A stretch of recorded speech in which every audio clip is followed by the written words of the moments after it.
জয় শ্রীকৃষ্ণ, রাধে রাধে। নমস্কার বন্ধুরা, সনাতনী পম্পা ইউটিউব চ্যানেলে আপনাদের সকলকে জানাই স্বাগত। আশা করি আপনারা সকলেই ঈশ্বরের কৃপায় ভালো আছেন, সুস্থ আছেন। জয় শ্রীকৃষ্ণ, রাধে রাধে। বন্ধুরা, বছরের 24টি একাদশীর মধ্যে এই ইন্দিরা একাদশীর মাহাত্ম্য অনেক অনেক গুণ বেশি। বন্ধুরা, আগামী 28শে সেপ্টেম্বর শনিবার পালিত হচ্ছে আশ্বিন মাসের কৃষ্ণপক্ষে ইন্দিরা একাদশী। যেহেতু বন্ধুরা এই একাদশী পিতৃপক্ষে পড়েছে, তাই আপনারা অবশ্যই কিন্তু আপনাদের বাড়ির সুখ শান্তির জন্য, আপনাদের আয় উন্নতির জন্য এই দিনের সামান্য নিয়মগুলো মেনে চলতে ভুলবেন না। কারণ বন্ধুরা, এই দিনে একাদশী তিথি পালন করলে আমাদের সমস্ত পিত্তদোষ নাশ হয়ে যায়, এবং যদি কোনো পূর্বজের আত্মা পেটজনিতও থাকে তা থেকেও তারা মুক্ত হয়ে যান। এবং এই দিনে সামান্য নিয়মগুলি যারা মেনে চলতে পারে তারা একাদশীর পূর্ণ ফল প্রাপ্তি করে। ফলে দুর্ভাগ্য কাটে, পিত্তদের আশীর্বাদ প্রাপ্ত হয়, এমনকি আমাদের মনোবাসনা পূরণ হয়, আমাদের অর্থভাগ্য খোলে, পরিবারের মধ্যে সুখ শান্তি বৃদ্ধি পায়। কারণ ভগবান শ্রীকৃষ্ণ বলেছেন যে আশ্বিন মাসের কৃষ্ণপক্ষে এই একাদশীর প্রভাবে মহাপাপ নষ্ট হয়ে যায়, এবং পাপ কর্মের জন্য যারা নিম্নগতি লাভ করেছে সেই পূর্বপুরুষের আত্মাও কিন্তু উত্তম গতি লাভ হয়। এমনকি বন্ধুরা, এই একাদশীর মাহাত্ম্য কথা বা তার গুণগান শুনলেই সামবেদী যজ্ঞের মতো ফল লাভ হয়।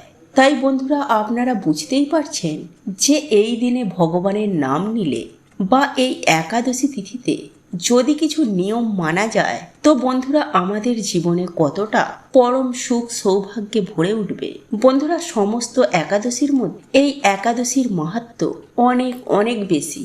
তাই বন্ধুরা, এই দিনে যদি আপনারা কিছু নিয়ম পালন করতে পারেন, তো বন্ধুরা তাহলে আপনাদের জীবনে এসে পড়বে ভগবান বিষ্ণুর বিশেষ কৃপা।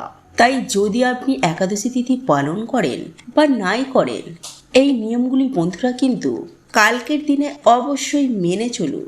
এবং কালকের দিনে আপনারা কি করবেন এবং কি করবেন না, সকালে ঘুম থেকে উঠেই আপনারা কি মন্ত্র স্মরণ করবেন, কোন জিনিসগুলো আপনারা ভুলেও করবেন না, কি খাবার খাবেন না, এই সকল তথ্য বন্ধুরা আমরা আজকের এই ভিডিওটিতে আমরা জানবো। তাই চ্যানেলে বন্ধুরা নতুন হলে চ্যানেলটি সাবস্ক্রাইব করে পাশের বেল আইকনটিকে অন করে রাখবেন, এবং কমেন্টে আপনারা একবার বলুন জয় শ্রীকৃষ্ণ, রাধে রাধে। এই দিনেই বন্ধুরা সামান্য কিছু কার্যে মানুষের দুঃখ দরিদ্রতা নাশ করে দেয়। আবার বন্ধুরা, এই দিনে কিছু ভুল আমাদের জীবনে ডেকে আনে চরম দুর্গতি, আমাদের সৌভাগ্যের নাশ হয়, পরিবার লক্ষ্মীশ্রী হয়ে যায়। ফলে পরিবারে নেমে আসে বন্ধুরা ঘোর অন্ধকার। তাই বন্ধুরা, কালকে সকালে ঘুম থেকে উঠে আপনারা সবার প্রথমে ভগবান বিষ্ণুকে স্মরণ করবেন। মাটিতে পা দেওয়ার আগেই আপনারা ভগবান বিষ্ণুর এই মন্ত্রটি জপ করবেন। আর সেই মন্ত্রটি হলো ওম নমো ব্রহ্মণ্য দেবায় গ্রো ব্রাহ্মণ হিতায় চ জগদ্ধিতায় শ্রীকৃষ্ণায় গোবিন্দায় নমো নমঃ। বন্ধুরা, যদি আপনারা কালকের দিনে সকালে এই মন্ত্রটি জপ করতে না পারেন, তো বন্ধুরা স্নান করে অবশ্যই এই মন্ত্রটি জপ করুন। এবং সকালে ঘুম থেকে উঠে আপনারা কোন জিনিসগুলি কালকে দেখবেন না, চলুন আমরা জেনে নিই। বন্ধুরা, সকালে ঘুম থেকে উঠেই আপনারা কোনো কিছু দর্শনের আগে ভগবানের দর্শন করুন। ঘুম থেকে উঠেই আপনারা ফাঁকা কলসি দেখবেন না, ঝগড়া ঝামেলা বা অশ্লীল কিছু দেখবেন না। এই দিন আপনারা যতটা পারবেন এই সব থেকে দূরে থাকুন। সকালে রান্নাঘরে প্রবেশ করার আগে, হাঁড়ি বা ফাঁকা পাত্র দেখার আগে ভগবানকে স্মরণ করে তারপর দর্শন করুন। ঘুম থেকে উঠেই বন্ধুরা কারোর ছায়া বা আয়না দেখবেন না।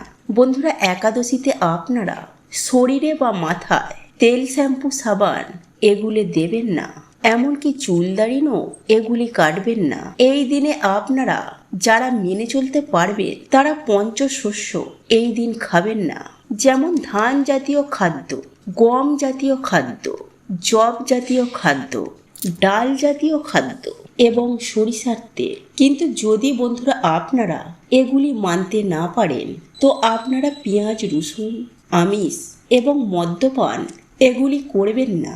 নাম্বার 2, বন্ধুরা শাস্ত্রে বলছে যে একাদশীর দিনে ভগবানকে তুলসী পত্র নিবেদন করলে ভগবান কতটা প্রসন্ন হয়ে যান। তাই অবশ্যই কিন্তু বন্ধুরা আপনারা এই দিনে তুলসী গাছে জল নিবেদন করবেন, তুলসী গাছে প্রদীপ দেখাবেন এবং তুলসী পত্র বা তুলসী মালা ভগবানকে নিবেদন করবেন। কিন্তু দ্বাদশীর দিন কিন্তু বন্ধুরা আপনারা ভুলেও তুলসী পত্র চয়ন করবেন না।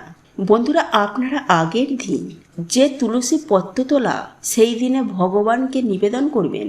মনে করা হয় যারা এই দিনে ব্রত রাখেন তাদের পাপ তো ক্ষয় হয়ে যায় এবং নতুন বছরে তাদের পরিবারে সুখ শান্তি সৌভাগ্যে ভরে ওঠে। বন্ধুরা এই পিতৃপক্ষ চলাকালীন ইন্দিরা একাদশী তিথিতে এই খাবারটি খেলে এবং 1 ঘটি জলে এই সামান্য জিনিসটি মিশিয়ে যারা বাড়ির এখানে ঢেলে দেন তাদের জীবনে পরম সুখ সৌভাগ্য এবং অমৃতে ভরে ওঠে। এই মহাদিনেও ভুলে কিছু বন্ধুরা জীবনে দুর্ভাগ্য ডেকে আনে, যা বন্ধুরা শনিবার একাদশী তিথিতে আপনারা পারলে এই দিনে সামান্য খাবারটি গ্রহণ করুন। আর যে খাবারটি আপনারা ভুলেও খাবেন না, এমনকি এই কার্যগুলো আপনারা করবেন না এবং এই সামান্য ফুল ফল যদি আপনারা এই দিনে পান তাহলে একদমই কিন্তু আপনারা হাতছাড়া করবেন না। কারণ শাস্ত্র বলছে যে এই দিনে এই ফুল ফল ভগবান এবং মা লক্ষ্মীকে নিবেদন করলে সেই ব্যক্তির অভাব দুঃখ দারিদ্রতা এমনকি ঋণ মা হরণ করে নেন। তাই অবশ্যই বন্ধুরা আপনারা কিন্তু ভিডিওটি পুরো দেখুন এবং ভিডিওটি বন্ধুরা আপনারা একটি লাইক করে কমেন্টে আপনারা বলুন জয় শ্রীকৃষ্ণ, রাধে রাধে। এই দিনেই বন্ধুরা সামান্য কিছু কার্ড মানুষের দুঃখ দারিদ্রতার নাশ করে দেয়। আবার বন্ধুরা এই দিনে করা কিছু ভুল আমাদের জীবনে ডেকে আনে চরম দুর্গতি, আমাদের সৌভাগ্যের নাশ হয়। বন্ধুরা প্রত্যেক মানুষের জন্য সকাল খুবই গুরুত্বপূর্ণ। সকালে আমরা যা করব, যা দেখব এবং যা শুনব তেমনই বন্ধু এনার্জিকে আমরা বাড়িতে আকর্ষণ করি। তাই এর জন্য বন্ধুরা আমাদের প্রাচীন কাল থেকে ঋষিমুনিরা সকালের সময়কে খুবই গুরুত্ব দিয়েছেন। প্রাচীনকালে এর জন্য বেশিরভাগ মানুষেরাই ব্রহ্ম মুহূর্তে ঘুম থেকে উঠতে এবং ঘুম থেকে উঠে তারা তাদের বাড়ির সদর দরজা এবং উঠোনে কিছু কার্য করতেন। কিন্তু যেহেতু বন্ধুরা আমরা এই বর্তমানে ব্যস্ততার মধ্যে এই কার্যগুলি করতে পারি না, তাই এর জন্য বন্ধুরা আপনারা কি করবেন, আপনারা ঘুম থেকে উঠেই এই 1 ঘটি জল নিয়ে আপনারা আপনাদের বাড়ির সদর দরজার সামনে এই সামান্য কার্যটি করতে পারেন।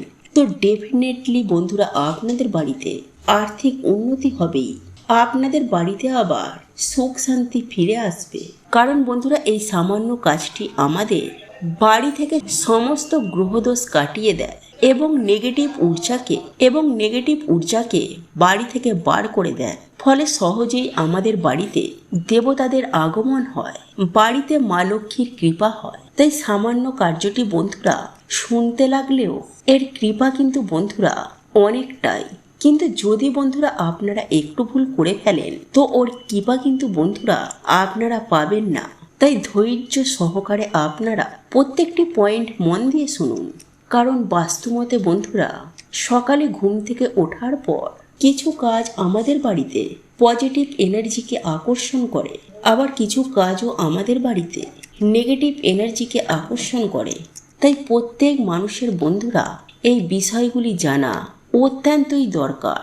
ফলে কিছুদিনের মধ্যেই আপনারা আপনাদের বাড়িতে সুফল দেখতে পাবেন, আপনাদের পরিবারের মধ্যে আবার সুখ শান্তি ফিরে আসবে। কারণ আমরা না জেনেই ভুলগুলিকে প্রত্যেক দিন করছি। তাই এর জন্য প্রত্যেক মানুষের জীবনে বর্তমান সময়ে নানা রকম সমস্যার মধ্যে রয়েছে।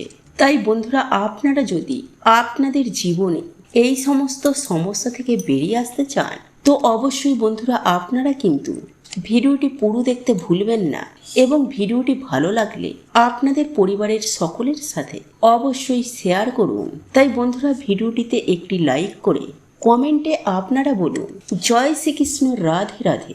বন্ধুরা, আমাদের মধ্যে বেশিরভাগ মানুষই সকালে ঘুম থেকে উঠেই আয়নার সামনে দাঁড়িয়ে পড়ে। এটা কিন্তু বন্ধুরা আপনারা ভুল করেও করবেন না। কারণ আয়না কি করে, সারা রাত আমাদের বাড়িতে যে নেগেটিভ ঊর্জা রয়েছে তা শোষণ করে নেয়, এবং যখন আপনি সকালবেলায় ঘুম থেকে উঠেই আয়নার সামনে গিয়ে দাঁড়িয়ে পড়বেন, সেই নেগেটিভ এনার্জিকে আয়না আপনার ওপর রিফ্লেক্ট করে দেয়। ফলে খুব সহজেই আপনার মেজাজ হারিয়ে যায়, মাথা গরম থাকে, কোনো কাজে মন বসে না, ফলে সৌভাগ্য আপনার জীবনে আসে না।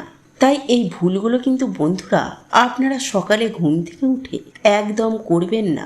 নাম্বার 2, বন্ধুরা এই দিন আপনারা কি করবেন, যে কোনো একটি ঘটের মধ্যে জল ভরে রাতে আপনারা আপনাদের ডাইনিং রুম বা দরজার সামনে রেখে দেবেন। এরপর সকালে যখন আপনারা ঘুম থেকে উঠবেন, আপনারা সেই জলটি নিয়ে গিয়ে আপনাদের বাড়ির সদর দরজায় ভেতর দিকে দাঁড়িয়ে বাইরের দিকে মুখ করে সেই জলটিকে আপনারা ডান দিকে এবং বাঁ দিকে ফেলে দেবেন। এতে বন্ধুরা আপনাদের বাড়ি থেকে গ্রহদোষ কাটবে, এবং প্রতিনিয়ত যদি আপনারা এই ক্রিয়াটি করতে পারেন তাহলে আপনাদের ডেফিনেটলি আর্থিক আয় উন্নতি হবেই।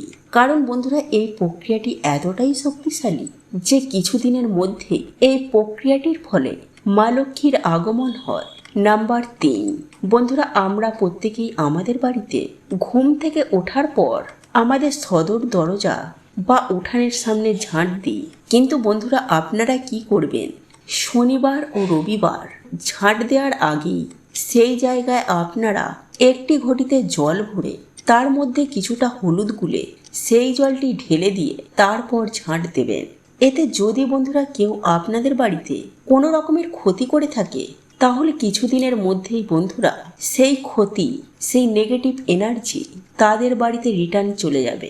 এছাড়াও এই মাসে বন্ধুরা কাউকে হলুদ কিছু দান করা, হলুদ বস্ত্র পরিধান করে বাড়িতে মায়ের পুজো আরাধনা করা।